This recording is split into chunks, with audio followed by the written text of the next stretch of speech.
સનાતન શબ્દ કીધો સનાતન ને ખબર પડે કે સનાતન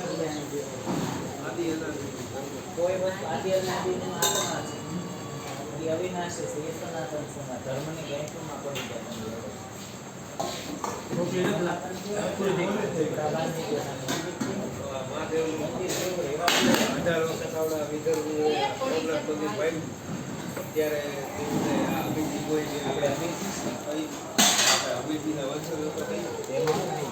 આનો વંશ છે